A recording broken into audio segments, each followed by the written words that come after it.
Let's face it, the portrayal of women in much of modern fantasy is a dumpster fire of cliches and missed opportunities. After more than 2 decades of crafting complex characters and dissecting countless fantasy worlds, I've pinpointed several critical flaws in female character development that are plaguing the genre. And in this video, I'm sharing the secrets to transforming your flat heroines into captivating 3-dimensional characters. I'll show you how to craft multi-layered motivations that propel your female characters beyond mere plot devices. I'll also reveal techniques for creating authentic relationships that resonate with readers. And I'll walk you through how to construct a fantasy world where your female characters can truly flourish, shattering restrictive stereotypes. But first, I have to expose the #1 mistake turning promising female protagonists into forgettable footnotes. Picture this, you're reading a fantasy novel and the protagonist is introduced as the strong female character. She's described as beautiful, fierce, and skilled with a sword. Unbeatable in beauty and battle. Sounds great, right? Wrong. Because this is where many writers stumble right out of the gate. The biggest mistake in writing female characters is confusing strength with masculinity or aggression. True strength comes in many forms, and it's not just about wielding a weapon or having a sharp tongue. Let me break down the fundamentals for you. First and foremost, complexity is key. Your female characters should be as nuanced and multifaceted as any well-written male character. They should have hopes, fears, flaws, and dreams that go beyond their role in the plot. This depth allows readers to connect with them on a more personal level. Agency, then, is equally important. Give your female characters the power to make their own choices and drive the story forward. They shouldn't merely react to the actions of male characters, but should be active participants in shaping their own destinies and the world around them. Diversity is the next crucial point in representing women realistically. Not all women are the same, and your cast of female characters should reflect a range of personalities, backgrounds, and roles in society. This variety adds richness to your world and allows for more interesting interactions and conflicts. Lastly, it's essential to avoid stereotypes. Steer clear of tired tropes like the damsel in distress or the ice queen. These one-dimensional portrayals do a disservice to your characters and your story. Now don't get me wrong, you can write stories that are amazing using either of these 2 tropes. But most of the time they are executed in a boring way, so instead strive to create unique individuals who defy easy categorization. To illustrate all these points, let's create a character together. Meet Gwen, a young herbalist in the kingdom of Astoria.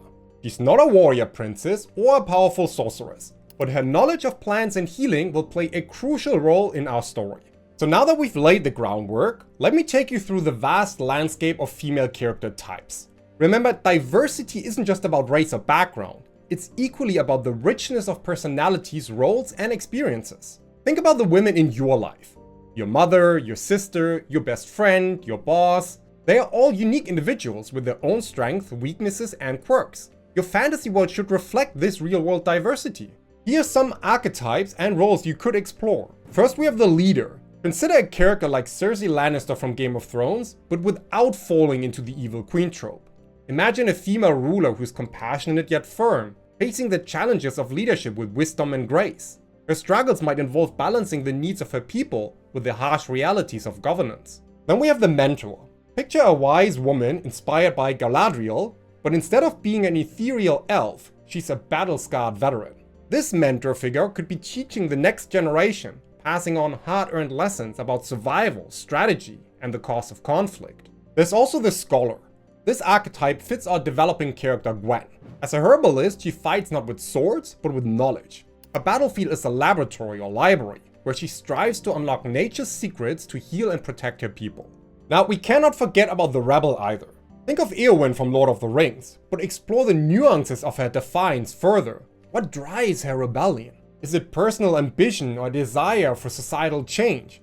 Perhaps she's fighting against outdated traditions that limit opportunities for women in her world. And as the last primary role, we have the everyday hero. Not every female character needs to be royalty or possess magical powers. Consider an innkeeper's daughter who becomes a key player in the Resistance. Her strength might lie in her connections, resourcefulness, or her ability to gather information. By creating a diverse cast of female characters, you're not just ticking boxes, you're enriching your world and creating more opportunities for compelling storytelling. Each character brings a unique perspective and set of skills to your narrative, allowing for complex interactions and dynamic plot developments. With all this in mind, let's develop Gwen a bit further. She comes from a long line of healers in a small village. For the most part, she dutifully performs what is expected of her, but her dream is to study at the Royal Academy, while her family, especially her mother, expects her to stay and serve her community. This internal conflict adds depth to Gwen's character and sets up interesting story possibilities. How will she reconcile her personal ambitions with her sense of duty? What challenges will she face if she chooses to leave her village? Now, while these are important questions to consider, true depth and complexity in your female characters is where your story really comes alive. It's not just about giving them cool abilities or tragic backstories, it's about making them feel real. And for that, let me share with you 3 key areas that contribute to creating memorable characters, using Gwen as our ongoing example. First, consider motivations and goals. What drives your character? For Gwen, it's the desire to expand her knowledge and help people beyond her village. But it's not that simple. Gwen also yearns to prove herself to her doubting mother, who believes her place is in the village, not at the Royal Academy. This internal conflict expands upon the depth of her character, making her more relatable and human. Another example here would be Yennefer from The Witcher. Her desire for power and beauty stems from a deep-seated need for validation and control over her own life. It's complex, sometimes contradictory, and again, utterly human. Next then, focus on flaws and strength. Perfect characters are boring, and Gwen is far from perfect either. Her thirst for knowledge sometimes makes her arrogant. She's so focused on her goals that she neglects important relationships as well, particularly with her younger sister who feels abandoned. But while adding such flaws is important too, make sure to balance them with strengths. In Gwen's case, it's her determination and empathy that make her a gifted healer. Her curiosity leads her to discover new cures, like the time she combined 2 seemingly incompatible herbs to create a powerful remedy for a previously incurable disease. Finally then, delve deeper into the personal history and backstory of your female character. What events have shaped her? For Gwen, it was watching her mother save lives during a plague that swept through the village when Gwen was just a child. This experience ignited her passion for healing, but she also carries the weight of losing her older brother to an illness she couldn't cure, fueling both her drive to learn more and her fear of failure. Now let's see how all these elements play out in our story. As Gwen is gathering herbs in the forest, she stumbles upon an injured soldier who is spying for the other side. Despite the risk of helping an enemy combatant, her healer's instincts immediately kick in. As she treats the soldier's wounds, she learns of a deadly plague spreading through the enemy camp. Suddenly, Gwen faces a dilemma. She recognizes some of the symptoms of the plague, and while Gwen isn't aware of any actual cure, she did conduct experiments in the past that could be helpful here. But does she use her knowledge to help create a cure, potentially saving thousands of lives that might turn around and attack the very realm she lives in? Or does she withhold her skills out of loyalty to her own kingdom and possibly even turn the soldier over to the authorities by incapacitating him with a paralyzing poison?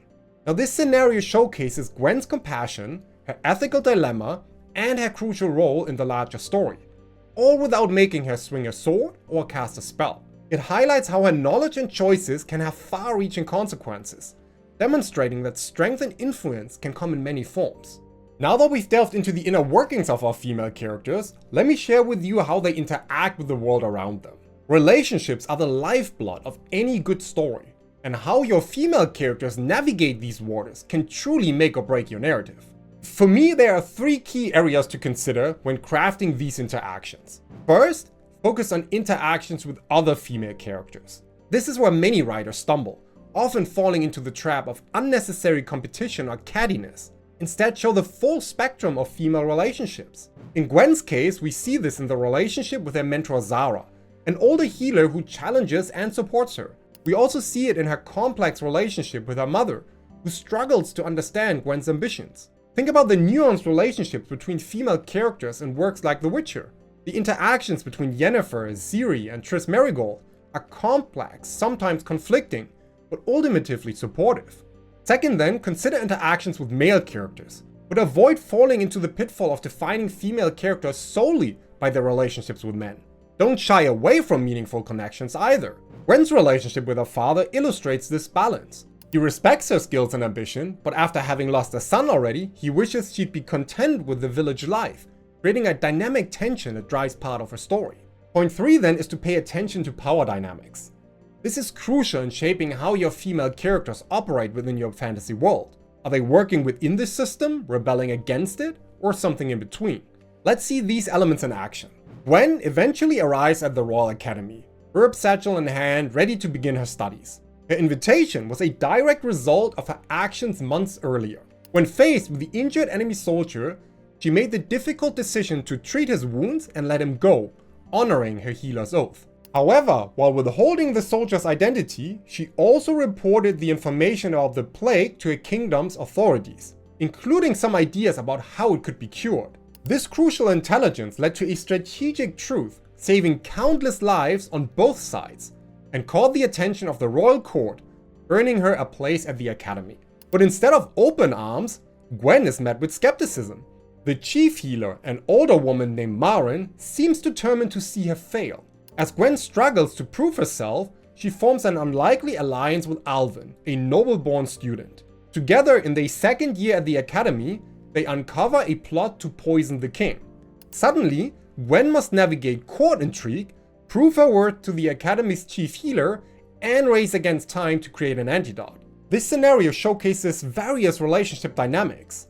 There's mentorship, friendship, political maneuvering, all centered around our female protagonist driving the plot forward through her actions and decisions. Okay, we've covered a lot of ground already when it comes to building strong, complex female characters. But even with the best intentions, it's very easy to fall into common traps. So let me take a step back, address these pitfalls head on for you, and explain how to avoid them. First, consider the issue of over-sexualization. This is perhaps the most obvious and persistent problem in fantasy. While female characters can certainly be attractive or sexual beings, it becomes problematic when this is their defining characteristic. In Gwen's case, her appearance isn't central to her character or story.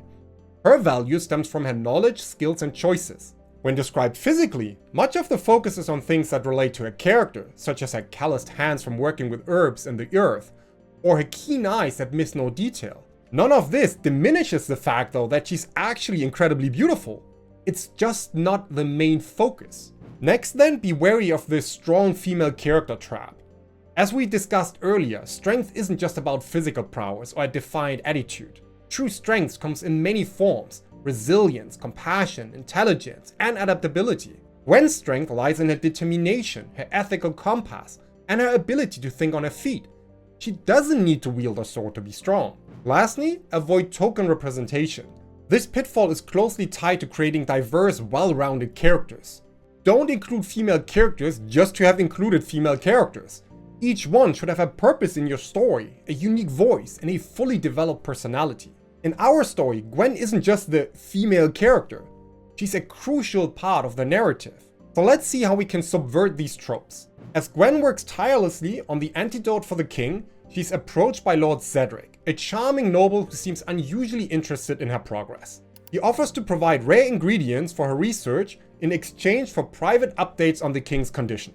Gwen, already suspicious of the nobles surrounding the ailing king, recognizes this as an attempt to manipulate her and possibly seduce her. Instead of outright refusing or naively accepting, Gwen decides to turn the tables. She arranges a meeting in the palace gardens, supposedly to discuss the ingredients. But before the meeting, she prepares a harmless but fast-acting herb that heightens suggestibility when inhaled. During their conversation, Gwen cleverly releases the herb's aroma, making Cedric more talkative. She steers the discussion towards court politics, and Cedric, his guard lowered, reveals hints about factions opposing the king's policies, which include Maren, the academy's chief healer.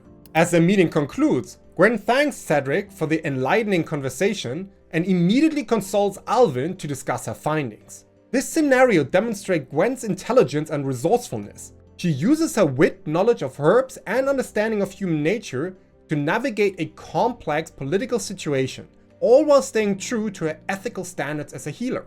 Now, if you found anything useful in the video so far, please consider giving it a like to help me grow the channel. Thank you. Moving on, let's zoom out and look at the bigger picture here for a moment.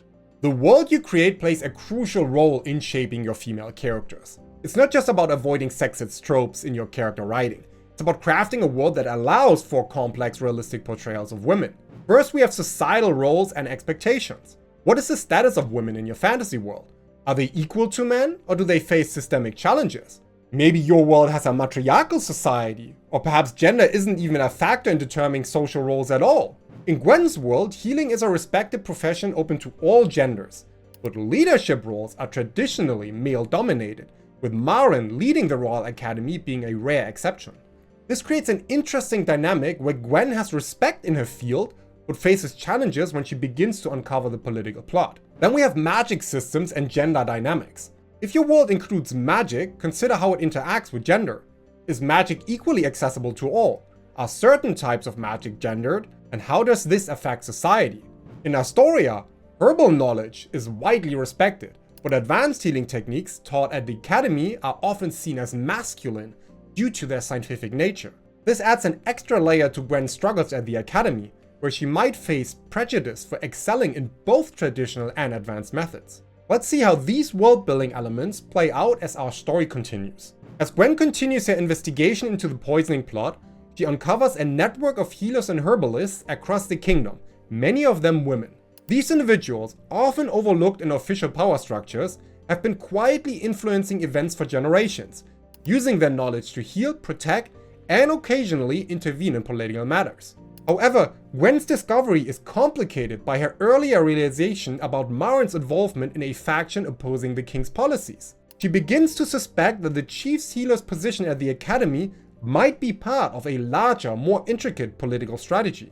So now Gwen is faced with a choice: align herself with this informal network and work behind the scenes, or strive to change the system from within the academy and royal court. This decision is made more complex by her growing alliance with Alvin, whose noble background gives him more direct access to power, but who lacks Gwen's connections to the common people. Together, they must navigate the intricacies of court politics, the academic hierarchy, and the hidden agendas of various factions, including Maren's, in order to uncover the truth behind the king's illness and the larger conspiracy at play. Now, this scenario intertwines personal character development with larger societal issues, showcasing how your world-building choices can create rich, complex situations for your female characters to navigate. Remember, your world-building should open up possibilities for your characters, not limit them. Having said that, by now we've built complex characters and placed them in a rich, detailed world. From here, it's time to let them speak. Dialogue is where your characters truly come to life, showcasing their personalities, relationships, and inner conflicts. For this, consider first their voice and personality. Each character should have a distinct way of speaking that reflects their background, education, and personality. Gwen, with her village upbringing and academic aspirations, mixes scholarly terms with folksy expressions. The next step to consider then is to make sure you avoid gendered language cliches. Not all women speak in a soft, nurturing way, just as not all men are gruff and to the point. Vary your female character's speech patterns. Gwen is diplomatic and careful with her words, while Maren, the chief healer, for example, is blunt and no nonsense. Let's see this in action with a pivotal scene where Gwen confronts Maren about the poisoning plot and her suspected involvement in the opposition faction. Gwen: Master Maren, I've uncovered something dire. The king's illness, it's no natural malady. Maren scoffing: Spit it out, girl. I've got no patience for dramatic pauses. Gwen taking a deep breath: It's poison, slow acting, cleverly disguised, but poison nonetheless. And I believe someone in the academy is behind it. Someone with connections to those opposing the king's policies. Maren, eyes narrowing: Bold claim. Proof? Gwen: I've isolated the compound in his blood. It's similar to red leaf extract, but modified.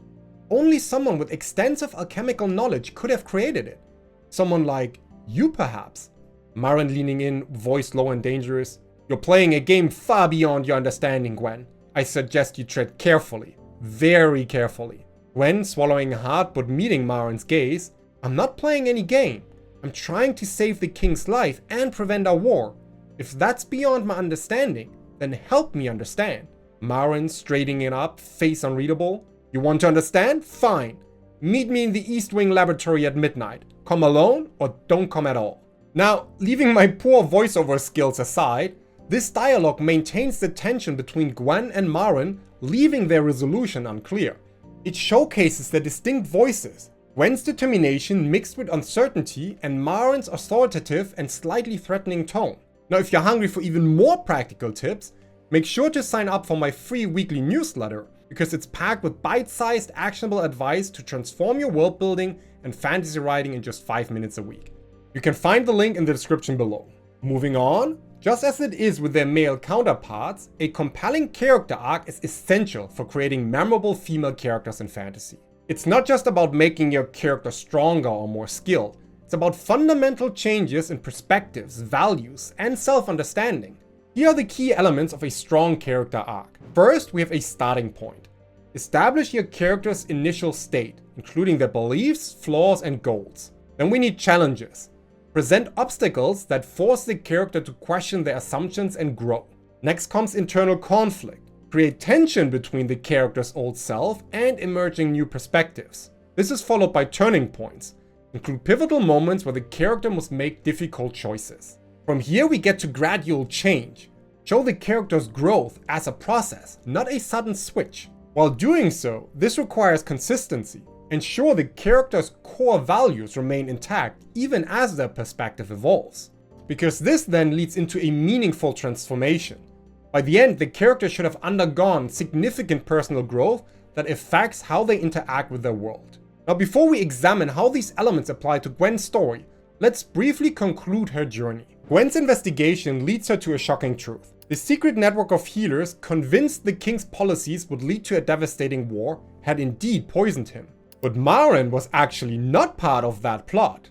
Instead, she had infiltrated the group to gather evidence, but was then framed when her divided loyalties were discovered.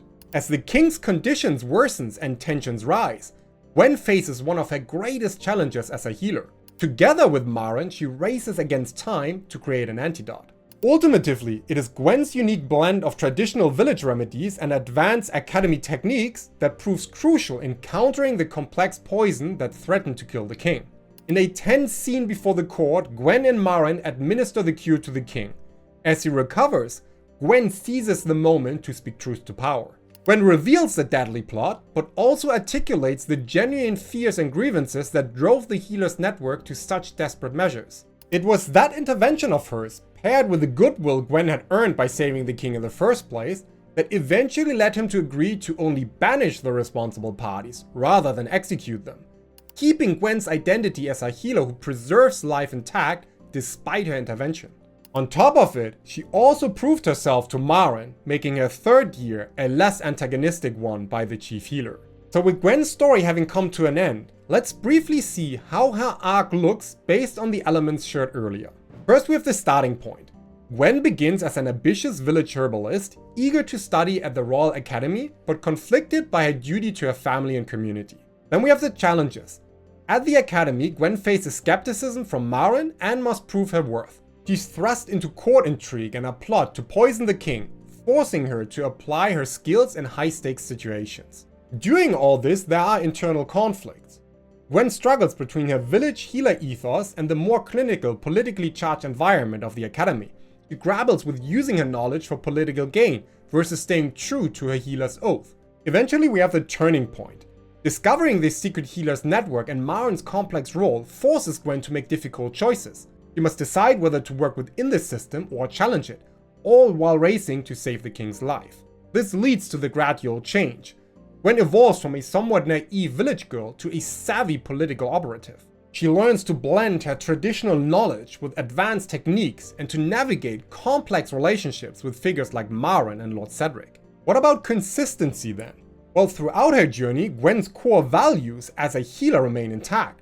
Her commitment to preserving life guides all of her actions, from treating the enemy soldier to pleading for mercy for the conspirators. Which leads us to the transformation. By the end of the story, Gwen has become a bridge between factions. She saves the king's life using a combination of rural wisdom and academy learning. Her diplomatic skills shine as well as she reveals the plot while advocating for understanding, ultimately influencing the king's decision to show mercy. This entire arc shows Gwen's growth from a skilled but inexperienced healer to an influential figure who can navigate complex political situations while staying true to her ethical principles. Her journey exemplifies how a character can gain power and influence without compromising their core values. Remember, a well-crafted character arc not only engages readers, but also allows you to explore complex themes through the lens of personal growth. When writing your female characters, focus on their internal journey as much as on their external adventures. And as we've seen throughout Gwen's story, the relationships of a character, regardless of good or bad, play a crucial role in defining them. So watch this video here next to make sure you're not developing your characters in isolation and thereby ruining all their potential as a result.